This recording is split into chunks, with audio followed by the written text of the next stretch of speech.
Periodismo en primera persona es un programa que intenta ubicar al comunicador del otro lado del mostrador. El entrevistador siendo entrevistado.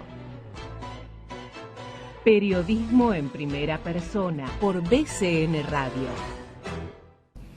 La invitada del día de hoy nació en Buenos Aires en 1983. Estudió comunicación social en la Universidad de Buenos Aires y se recibió como periodista en TEA. Su comienzo en esta profesión fue en la gráfica, fue redactora del diario Perfil y colaboradora de Clarín. Trabajó en revistas reconocidas de Chile y Argentina.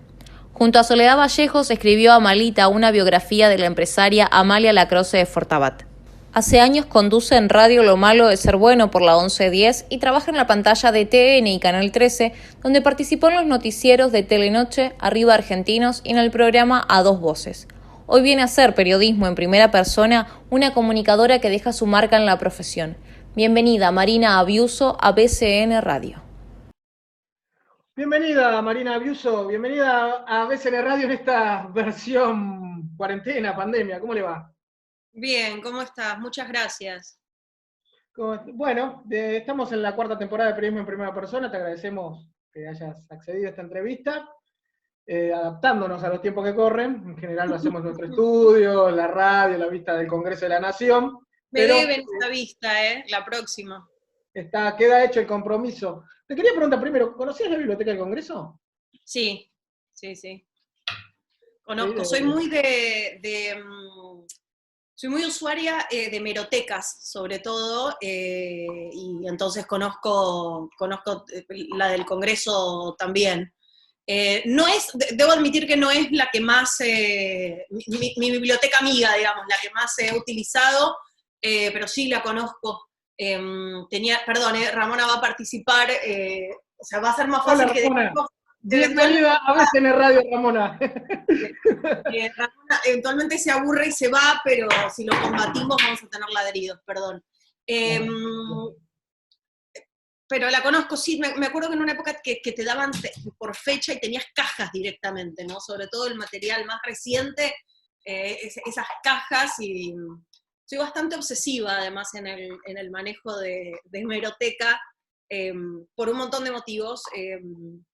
Soy bastante alérgica, entonces hace un tiempo ya que aprendí que mi mejor manera de trabajar en hemeroteca, sobre todo si trabajo con diarios muy viejos, es usar guantes de látex. Claro. Sí. Entonces, en general la gente, o sea, los bibliotecarios te aman, el resto de la gente te mira con cara de que estás completamente loca. Pero nuestros compañeros de la hemeroteca te adorarían. Digamos, sí. Me tuve que hacer el carnet de investigadora hace unos años cuando estuve trabajando en un libro porque necesitaba material más viejo y no te lo daban sino en la Hemeroteca Nacional, y entonces ahí me habitué a ir en ese momento usábamos cámara digital para poder como tomar el material y demás, y te volvés muy respetuoso, sobre todo, ¿sabes cuándo? Digo siempre, pero las veces que querés acceder a un material y no te lo pueden dar, porque alguien destruyó parte de ese material, o sea, cuando vos no podés acceder a algo porque alguien hizo mal uso previo, yo por lo menos me volví como fundamentalista total. Y tengo ahí, curiosamente, una que creo que no está tan difundida, que a mí me gusta mucho, es también la del Banco Central, que es muy chiquita, funciona lindo, funciona bien, pero sí, conozco bastante las bibliotecas de Buenos Aires, les he sacado, en mi época de gráfica sobre todo, ahora las tengo más abandonadas, pero les he sacado el jugo a varias. Bueno, entonces queda hecha nuevamente, ahora la hemeroteca tiene gran parte de su material, tanto en revistas, sobre todo de diarios, tiene digitalizado, así que hasta lo podés pedir, ahora incluso en pandemia lo podés pedir. Genial. Y te mandan, digamos, ahora que está más complicado voy a ir a ver el acceso a los lugares públicos, se puede hacer, sigue funcionando por la vía digital, así que en ese sentido hay como que sirve para preservar los documentos de alguna forma, y también para poder acceder no solamente físicamente, sino hasta... No, además es más importante que nunca porque es muy impresionante cómo los diarios, incluso los diarios, digamos, más importantes y de tirada nacional, de alguna manera le perdieron el cuidado de su archivo, y perdieron como el valor que se le daba a ese archivo. Entonces la verdad que es como muy importante preservar toda esa información y todo ese trabajo. Es como, a mí me parece muy terrible, pero es una realidad y está pasando en los grandes diarios, se abandonó bastante. Bueno, Marina, basta de preámbulos y vamos a tener que ir a la acción que nos ha convocado, que es una entrevista sobre su trayectoria. Usted está acostumbrado, generalmente el periodista está acostumbrado a preguntar, bueno, en esta ocasión le va a tocar estar del otro lado del mostrador. ¿Tiene algún problema con eso o ya está habituada? No me encanta, pero no, tampoco habituada, no es que me hagan tantas entrevistas. Nadie está tan interesado en lo que yo tengo para decir, así que no me ha pasado tantas veces, y en general muchas veces se ve que se corrió la bola entre estudiantes de periodismo, que siempre digo que sí, porque alguna vez me tocó estar del otro lado.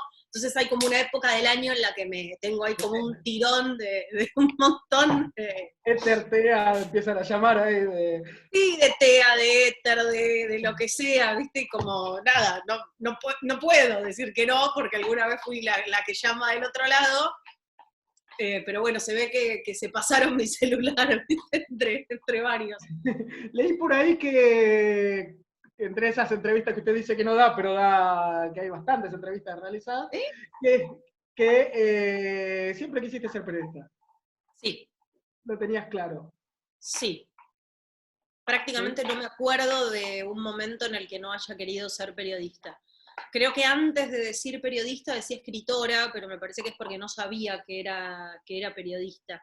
Yo fui en el primario fue una escuela privada, así muy progre, que ya no existe más, que era el Jean Piaget, que después terminó ahí es la que terminó con la historia de los Joclender. Pero tenía varios proyectos muy interesantes, y uno tenía que ver con la lectura de noticias y con el manejo de información. Y una de las posibilidades que tenías como una hora libre a la mañana, y una de las posibilidades era lectura de diario, así que yo me llevaba el diario. Y desde ahí, y con un caso, fueron 2 casos que yo seguí siendo muy chiquita, lo pienso ahora y era bastante inapropiado, pero bueno, era lo que había y lo que pasaba, que fueron el caso Carrasco y el atentado a la AMIA, 94, yo estaba en 5º grado, y a partir de ese seguimiento y de esa lectura, digamos, bastante obsesiva de diarios, fue que empecé el caso Carrasco y el atentado... El atentado a la AMIA, medio que no había manera de escapar, porque yo era un colegio laico, pero era un colegio éramos gran cantidad de chicos de familias judías, pero con poca participación comunitaria, pero por ejemplo murió una de las personas que a mí me llevaba al colegio, porque hacíamos pool, nos turnábamos entre familias. Entonces, en el atentado, uno de los muertos fue Guillermo Galarraga, que me llevaba a mí al colegio. Entonces de pronto era algo que había pegado, digamos, era el papá de mi compañero, entonces la verdad que era, yo creo que no había manera de que nosotros no hiciéramos ese consumo de noticias, y con el caso Carrasco, yo creo que también en mi casa pegaba, en especial yo tengo una hermana 5 años más grande, entonces tenía como ya amigos que estaban entrando en digamos, sus amigos un poquito más grandes ya los estaban por sortear, entonces era como un tema también la colimba que más o menos aparecía en las comidas familiares, y yo siempre fui así como un poco curiosa. Claro. No, ¿y esa vocación tiene que ver con algo de familiar, herencia familiar, o solo...? No, de hecho, mi mamá lo niega ahora, y mi papá no se puede defender, pero no querían saber de nada. No les gustó nada la idea. Sobre todo a mi papá. Mi mamá más o menos como que bueno, pasó, pero no, mi papá estaba profundamente decepcionado, hubiera querido que fuera otra cosa. Mis viejos mi papá era psiquiatra, y mi vieja es psicóloga, y creo que lo único que les gustaba menos era la idea de que yo también hiciera psicoanálisis.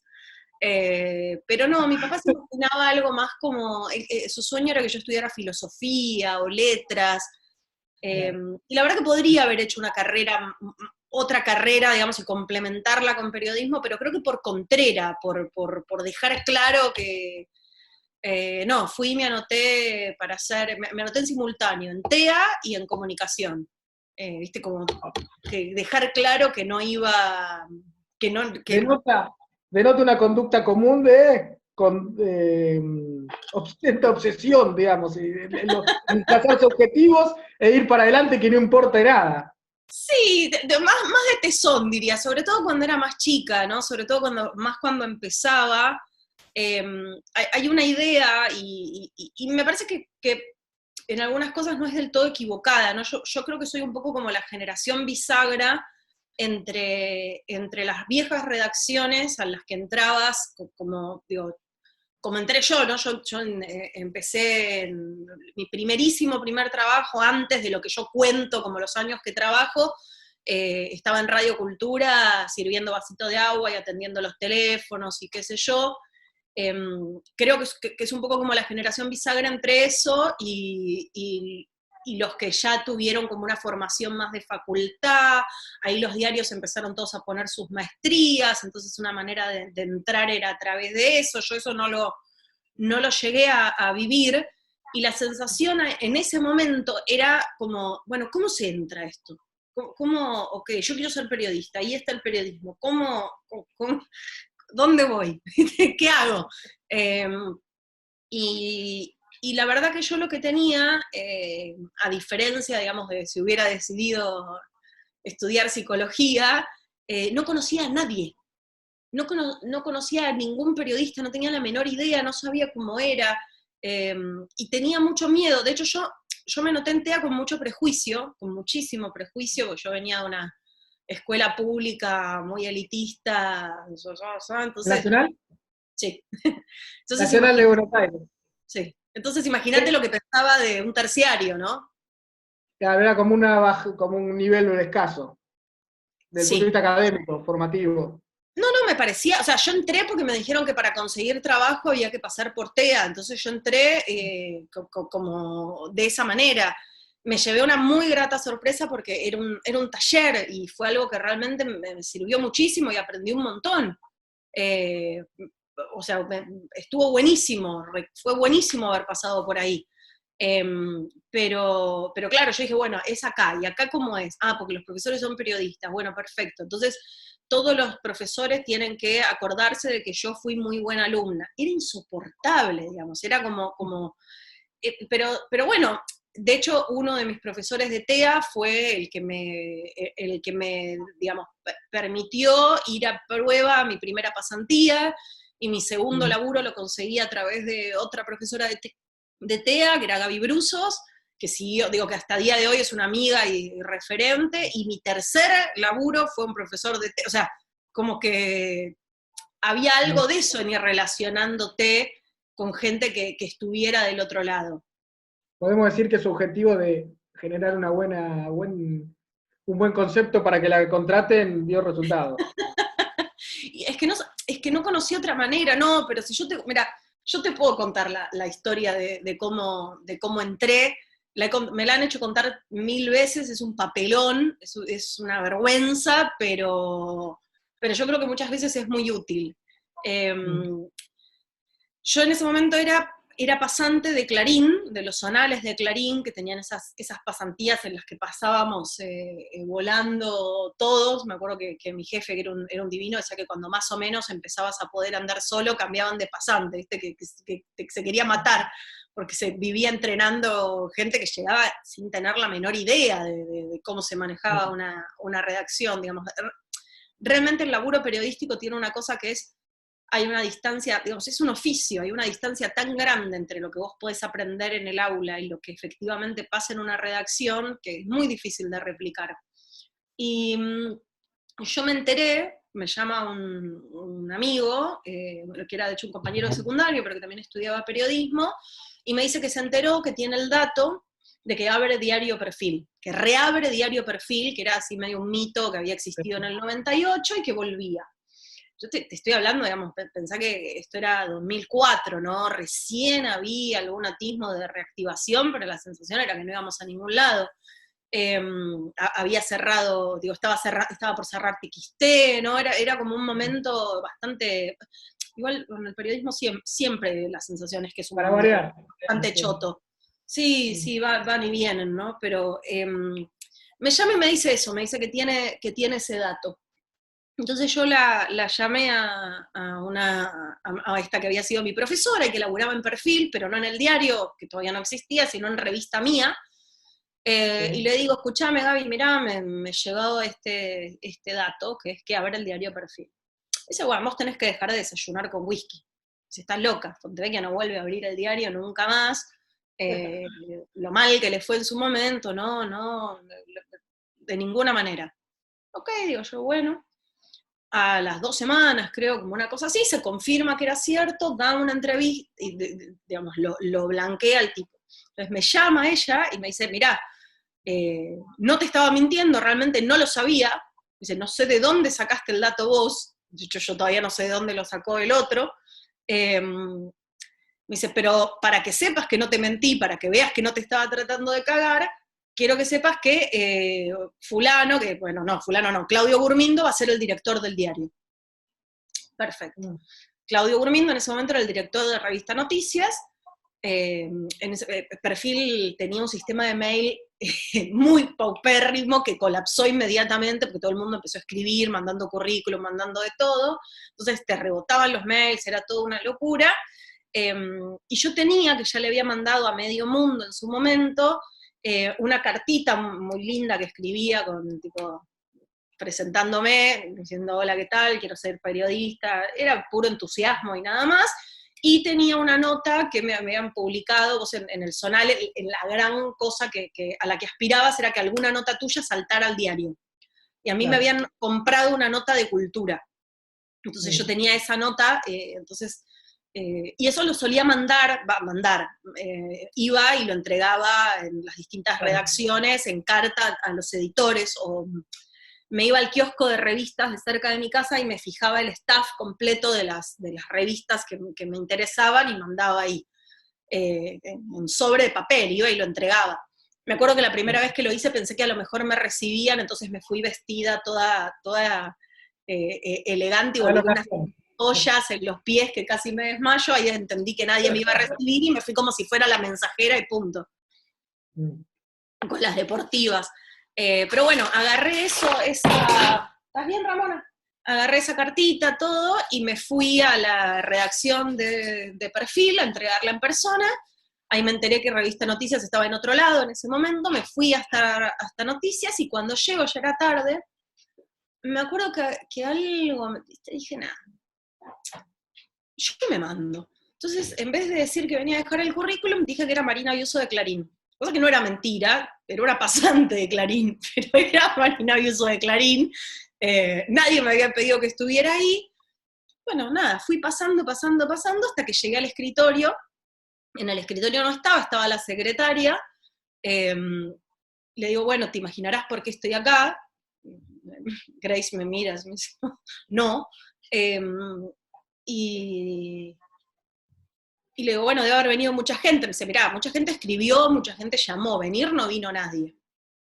Me dice, yo no puedo dejar, me dice, él no está, de todas formas yo no puedo dejar que vos hables con él, pero hay un momento en el que se va a mudar al otro edificio, y cuando se mude al otro edificio no va a tener secretaria.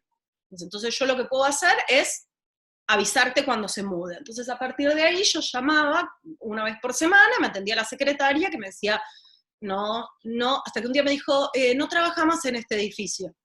Yo corté, llamé rápido al otro, pedí que me pasaran con él, y dije también que lo llamaba del diario Clarín, me atiende, cuando me atiende le digo, mirá, no, soy del diario Clarín, pero soy una pasante del diario Clarín que quiere trabajar en Diario Perfil. El tipo, cagado de la risa, me promete que me van a hacer una entrevista, pero el diario estaba todavía reverde, faltaba un montón, y yo me estaba quedando sin pasantía, digamos, a mí se me terminaba y yo vivía sola, digamos, necesitaba, era un sueldo chiquito, pero era un sueldo digamos, con el que yo contaba. Y toda esta historia yo se la cuento a Gaby, que era mi profe y que era digamos, mi referente, se mata de la risa. A mí a todo esto digo, me parecía como si yo no tenía nada para perder, digamos, ¿viste? Después te pones más, ay, no sé, qué pensará, pero es la única. Entonces le hizo un chiste en una fiesta de perfil, se le acercó a Claudio y le dijo, che, así que hay gente yéndote a acosar a tu escritorio. El tipo le dijo, ¿la conocés? Le dijo, sí, la conozco, es alumna mía, es una masa, me hizo como todo el entre, y esa conversación la estaba escuchando otra persona que trabajaba en Editorial Perfil Chile, que era lo que existía en ese momento, por el tipo de cambio, les era barato hacer cosas acá. Y al día siguiente de esa fiesta me llaman de Editorial Perfil Chile y me dicen, mira, en el diario te ofrecen una prueba que arranca, vaya uno a saber cuándo, yo te ofrezco que empieces la semana que viene. Mira. Y me acuerdo que lo hablé, que lo pensé, era una revista femenina, se llamaba Luna, pero que tenía como cosas de actualidad. Y nada, básicamente yo necesitaba el laburo y dije, bueno, ok, será. Yo tenía nulo interés en las revistas femeninas, pero así fue como entré a Editorial Perfil. Trabajé en esa revista en la que aprendí un montón. ¿Qué nota en la revista cuál fue? ¿Sobre qué tema? No, pero además pensá que yo escribía en chileno, entonces eran cosas como para bajar la guata y subir el poto, digamos, ¿no? Era como muy difícil. No, pero ¿sabes qué? Más allá de peor nota, lo que aprendí mucho fue primero de cierres, ¿no? Que ya venía, pero sobre todo de criterios de edición. Claro. Y yo me sentaba, si bien yo estaba sola, yo estaba cerca de la redacción de Revista Mía, una revista muy contraria a cualquier interés mío, pero sí, me acuerdo, por ejemplo, que había sido toda la crisis, el primer momento de crisis mucho antes de 125, que había, te acuerdas, faltante de carne, y entonces sí. Mía sacó esa semana la dieta sin carne, ¿no? Como, digo, empezar a ver un poco cómo es esto de escribir para tu público. Yo ahí, en ese lugar, aprendí una cosa que fue lo más valioso que yo tuve después a lo largo, digamos, de ahí hasta acá. Yo sé que puedo escribir para cualquier lado. Para cualquier lado. O sea, fue realmente como la creación de un oficio. Y yo la verdad que he escrito en lugares en los que me ha encantado, y también, como cualquier persona que trabaja en periodismo, he tenido 800.500 kioscos y colaboraciones y cosas. Hubo una época, por ejemplo, yo trabajé en Revista Susana, trabajando en el diario, trabajaba sin firma ni nada, pero de cerradora. Revista Susana, mirá lo que era. Vendía tanta publicidad que tenía que agregar páginas porque se le desbalanceaba, ¿no? Ese era el éxito que había tenido en el arranque. Entonces de pronto necesitaban meter contenido. Y yo en ese momento tenía franco los lunes, entonces me contrataban por el día y yo iba y me decían, necesitamos una página, o necesitamos 3/4. Y entonces yo pensaba un sumario para eso y que se pudiera resolver y lo hacía. Epa. Entonces ahí, bueno, ahí pero... El oficio para pulir el oficio fue... Para mí fue, por eso digo, yo en revistas, digamos, laburando ahí en Mía, aprendí eso de mí, que yo podía escribir para lo que me importaba y para lo que no, digamos, un poco también esa cosa de oficio, ¿no? Que está muy, viste, todos soñamos con arrancar en el trabajo de nuestros sueños. Yo me fui dando cuenta que el trabajo de nuestros sueños es algo que se va construyendo, ¿no? Digo, alguien tendrá suerte y habrá arrancado en el medio que más le gusta, en la sección que más le interesa. Yo la verdad que nunca me pasó eso. En todos lados pegaba en el palo y de ahí tenía que ir como moviendo hacia lo que yo tenía más ganas de hacer, haciendo algunas cosas que no me gustaban tanto, pero bueno, nada, en definitiva es un laburo, ¿no? Digo, yo soy periodista, no soy una columnista de no sé qué.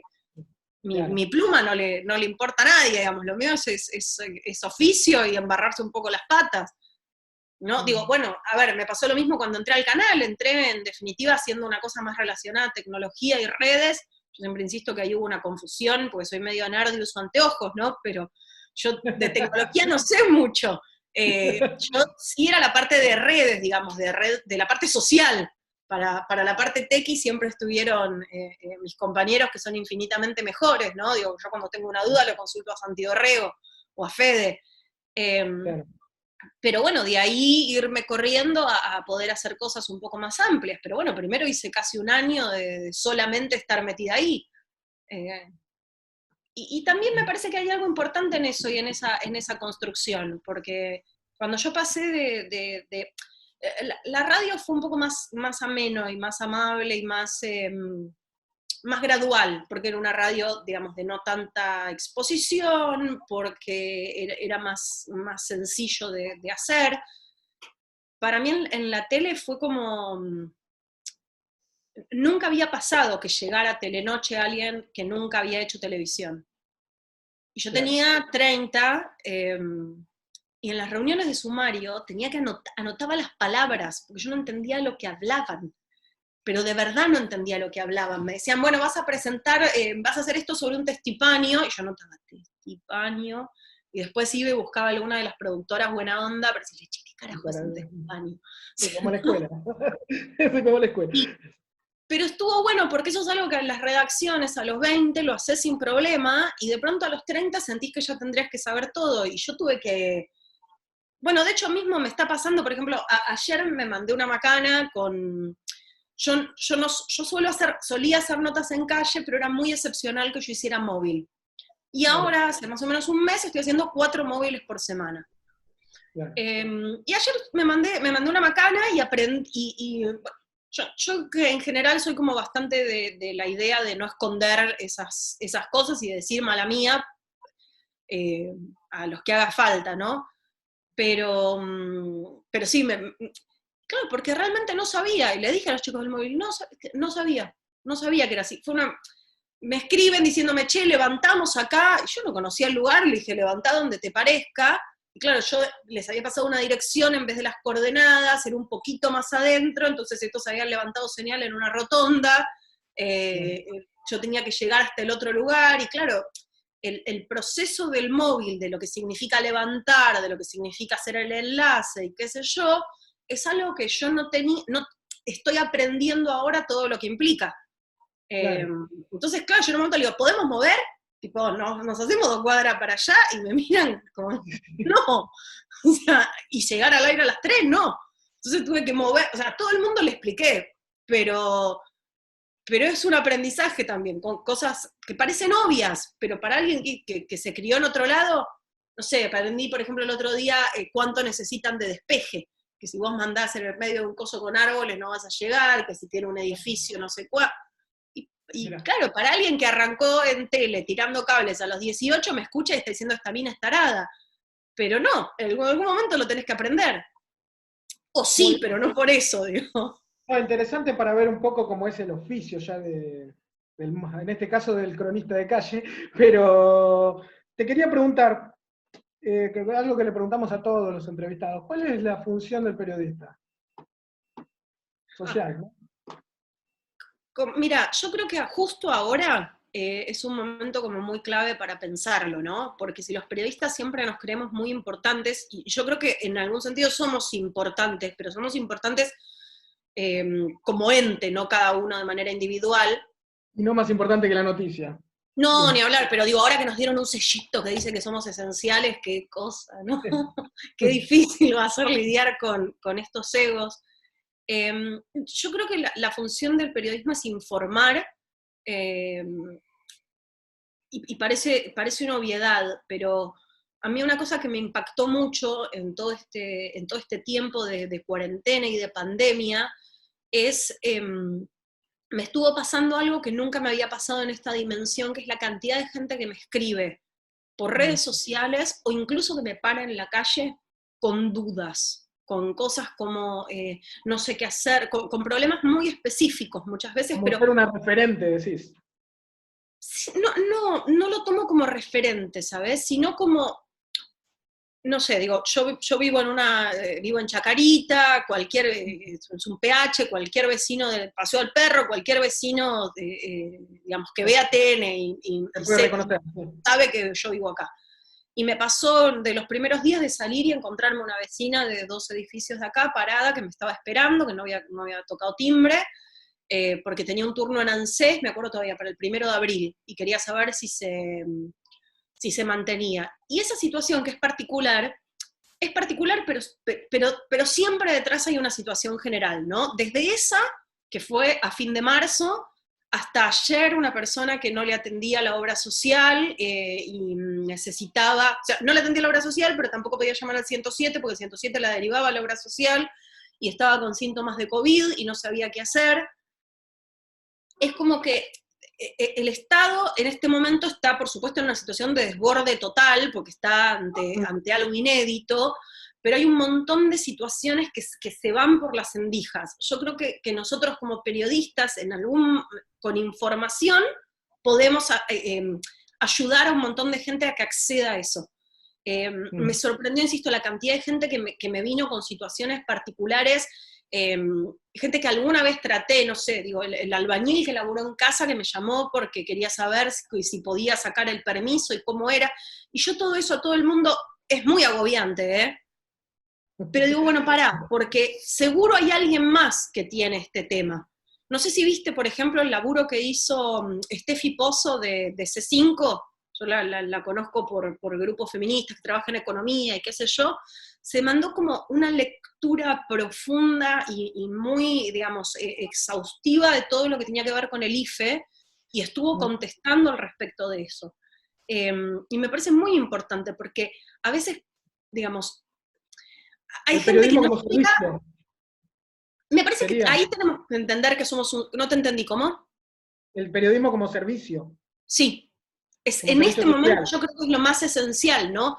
Porque hay un montón de, digamos, el Estado está haciendo un montón de cosas que por supuesto no alcanzan porque es una situación excepcional y hay un montón de gente que las necesita, pero me parece que hay un porcentaje de gente que necesita eso que no tiene los elementos para acceder. O sea, como que falta una parte les resulta expulsivo tener que cargarlo en internet, tener que buscarlo. Entonces vos ahí de alguna manera tenés Agobiante, sí. Es Sí, agobiante, digamos. sí, y los deja fuera, ¿no? Como de alguna manera. Y me parece que ahí hay algo, y también en poder contar un montón de las cosas que se están haciendo, ¿no? A mí me toca algunos días notas como un poco más positivas, y supongo, digo, yo trabajo en un canal que es 24 horas también tiene momentos de noticias de color y de entretenimiento, y yo he hecho mucho de eso, no le escapo a eso tampoco. Pero me doy cuenta que eso también tiene como alguna función de decir, bueno, pará, también pasan estas cosas. Sí. Yo creo que sí, Justamente, que el periodismo es para los otros, ¿no? Todos tenemos una cuota de ego y nos gusta ser nosotros los que hacemos la nota y los que hacemos la entrevista y los que tenemos la primicia y qué sé yo, pero me parece viste que hablamos todo el tiempo de las W, ¿no? De las preguntas que hay que hacer. Yo creo que hay una pregunta que nos tenemos que hacer nosotros todo el tiempo, que es ¿para qué? ¿Para qué y para quién? Ok, vamos a hacerlo, ¿para qué? ¿Y para quién? Y tener en claro... yo estoy criada en gráfica, entonces siempre pienso en el lector, pero digo, en el oyente, en el televidente, ¿para qué? ¿Para quién? ¿Quién está del otro lado y qué necesita de eso que vamos a hacer? claro, muy interesante. Te quería preguntar, aprovechando, ¿cómo es, viste, el debate que se está dando sobre si existe o no la libertad de prensa en el país? Alrededor de los últimos acontecimientos hubo una solicitada de un sector de periodistas, una contra solicitada de otro sector de periodistas, la famosa grieta, de alguna forma, que se expresa, y Una siendo tercera. trabajadora del Grupo Clarín, de TN, ¿cómo es para vos, primero, si existe la libertad, si ves que está afectada la libertad de prensa hoy en nuestro país, y cómo es trabajar en el medio de la grieta, ¿no? Con ruido, en medio de la grieta. Es que medio que yo siempre laburé con grieta, con distinto tipo de grieta, pero yo, digamos, como que no me resulta particularmente novedoso. Ha tenido picos, ha tenido momentos más difíciles, yo he tenido algunas situaciones en la calle, y bueno, en las redes ni hablar, pero digo que me resultan terriblemente violentas y muy feas. La verdad yo no firmé ninguna de las dos solicitadas, no me gusta, digamos, como y me parece además que particularmente en este momento no podemos ser nosotros la noticia, ¿no? Me parece que la libertad de expresión y la libertad de prensa no está ni más ni menos afectada que en otros momentos. La libertad de prensa existe, pero tiene, por supuesto, digamos, vos sos libre de decir lo que quieras, lo que no creo es en la censura previa, ¿no? Vos sos libre de decir lo que quieras, pero después también tenés que enfrentar las consecuencias de eso que vos digas. Si vos usás un medio de comunicación para propagar un discurso de odio, digamos, tenés que responder ante eso. Si vos mentís, tenés que responder ante eso, ¿no? Los periodistas no estamos por encima de la ley ni por fuera de la ley, pero siento que cuando se arman aparecemos como, digamos, no me gusta aparecer ahí como masa, más que como masa crítica, como masa acrítica, ¿no? Quiero mucho es más, yo tengo un grupo de amigos que somos todos periodistas y hay firmantes de las dos solicitadas en ese grupo, ¿no? Hay dos de uno y dos del otro, y se charló así como un poco, y es bastante interesante. Yo creo que la libertad de prensa existe, tiene condicionamientos, porque además todas las empresas, digamos, todos los medios son a su vez empresas, ¿no? Y entonces tienen las limitaciones de esa empresa, ya sea, digo, y no te estoy hablando de la limitación del anunciante, sino te estoy hablando además de la limitación de lo que mide o de lo que vende, ¿no? En ningún medio escribe sobre lo que no vende, porque a veces parece fácil en términos televisivos, pero lo diario pasa lo mismo, ¿no? Digo, hay noticias que siempre es un equilibrio entre eso, y me parece que además nosotros los periodistas nunca somos nuestro medio y siempre trabajamos en las grietas de eso, no las grietas de la diferencia, sino que siempre está por ahí en esa búsqueda, ¿no? Me parece que eso es importante. A mí lo que más me preocupa siempre es la autocensura, ¿no? El no voy a decir esto para que no genere tal cosa, o no. A mí me preocupa más eso que otra cosa. Entiendo lo que es, pero a mí en este momento particular, esa pelea me da un poco no sé, me da esta cosa estar hablando de eso cuando hay tipos que hace 117 días que no pueden abrir el negocio y no saben qué van a comer. Es como... Y vos recién, antes en la entrevista, nos decías que uno trabaja de lo que puede y trata de ir buscando, dentro del trabajo que va consiguiendo, alguna beta que exprese lo que realmente quiere hacer. Si vos pudieras elegir, tuviéramos el productor en cualquier formato, ¿qué Ay, te escucho con problemas. Perdón, ¿qué formato y qué programa harías si vos pudieras elegir y no hubiera y tuvieras todos los costos cubiertos? ¿Sabés que no sé? Justo me lo pregunté hace 2 días porque una compañera acaba de empezar a laburar en Radio Ambulante, que era muy el laburo de sus sueños, ¿no? Se fue, está trabajando para NPR, no sé si conoces el podcast, es realmente buenísimo, yo soy muy fan, lo escucho un montón, y nada, renunció a su laburo y se fue a Radio Ambulante. Y es el laburo de sus sueños, y yo me puse a pensar bastante cuál era el mío. No sé si lo tengo claro, no sé si es viable en este momento. Sí me parece que tendría algo de esto, ¿no? En el noticiero una nota larga tiene 6 minutos, a lo sumo 7, ¿no? Me imagino poder hacer un formato un poquito más largo. No de entrevista en silloncito en piso, ¿no? Pero sino hacer una cosa de inmersión, de irte al lugar, y digo, cosas que no existen y yo no hice nunca en mi vida, ¿no? Pero de estar 3 días con un personaje para construir un perfil largo, y entrevistarte varias veces en distintos momentos, ¿no? Y una cosa así, de personajes que sean interesantes, a los que yo pueda abordar y estar con ellos un rato largo, para recién después poder sentarme y hacer una edición de eso. Y no puedo creer que te dije algo televisivo, no sabía. No sabía qué pensar. Marina, bueno, Marina, hemos llegado al final. Digamos, te queríamos agradecer la amabilidad de haber aceptado la entrevista. Queda nuestro compromiso ya de que vas a venir al estudio y a conocer. Por favor. Acá en el edificio Alsina, cuando alguna vez las condiciones lo permitan, conocer el estudio de BCN Radio. Este programa le queremos agradecer a Mariana Salas y a Rosario Ferreira por la producción, y a todo el equipo de la subdirección de prensa de la Biblioteca del Congreso, que es quien produce Periodismo en Primera Persona. Y a todos nuestros invitados, para cerrar, le pedimos una reflexión final, un mensaje, ya sea para la vida o para el periodismo. Estos segundos de aire finales son tuyos. Qué difícil eso, ¿no? Mira, algo de lo que no hablamos, y que para mí ha sido como bastante clave en mi experiencia como periodista, porque es clave en mi experiencia como humano, es el hecho de ser mujer y periodista, y ser mujer feminista y periodista. Y íbamos a estar en un año clave, venimos de algunos años clave, justo estamos grabando un día, digamos, hace 10 años, un día como hoy empezaba el debate por el matrimonio igualitario.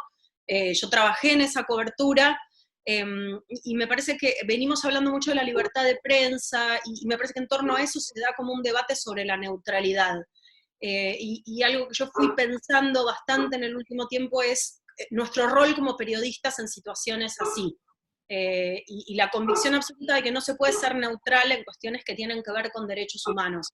Esto, digamos, y que tener postura plantada en esto implica también ser sincero al respecto de la postura que uno tiene, y poder explicarla, ¿no? Y explicitarla, y ser muy claro en por qué cuando se habla de ampliación de derechos, yo estoy a favor y puedo decirlo, y eso no me impide poder hacer entrevistas, poder hacer la cobertura, y poder, digamos, seguir el tema, hacerlo con honestidad. Pero para mí, ser mujer y ser feminista, y haberle ido pudiendo aplicar a medida que yo fui creciendo en esa búsqueda eso al periodismo, me hizo las cosas a veces más complicadas, pero creo que mucho más interesantes. Marina Biuso vino a hacer Periodismo en Primera Persona. Muchas gracias. Nosotros nos encontramos la semana que viene. Un programa de la Subdirección de Prensa y Difusión de la Biblioteca del Congreso de la Nación.